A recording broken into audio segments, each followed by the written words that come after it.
এই হাদিসটি খুবই গুরুত্বপূর্ণ। সুনান নিসাই হাদিস নম্বর 4072। তো মুসলমান যখন মক্কাকে পুরো ফাতা করে নিয়েছিল, তারপর রসুল সাল্লাল্লাহু আলাইহি সাল্লাম পুরো আরববাসীকে মাফ করে দিয়েছিলেন 4 জনকে বাদ দিয়ে, আর ওদের উপরে হুকুম জারি করেছিলেন ওই 4 জনকে যেখানে দেখবে সেখানেই হত্যা করে দাও। এমনকি গিলাফে কাবা কে জড়িয়ে যদি ওরা ধরে থাকে সেখানে ওদেরকে হত্যা করো। কত বড় এলান করেছে নবী পাক সাল্লাল্লাহু আলাইহি সাল্লাম। আর ওই 4 জনের মধ্যে একজন ছিল আব্দুল্লাহ বিন সাদ আবিসারা।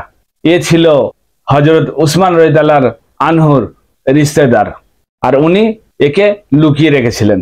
রাসূলুল্লাহ ওখান থেকে হুকুম জারি করছে যেখানে দেখবে সেখানে ওদেরকে হত্যা করো। তো কত বড় জালিম ছিল ওরা, ইসলামের খিলাফ কত দুশমনি করেছে ওরা, যার জন্য রসুল হুকুম দিচ্ছে আর সেখানে কত বড় সাহাবা ওকে লুকিয়ে রেখেছে। তো এটা রাসূলুল্লাহ নাফরমানি নয় তো কি?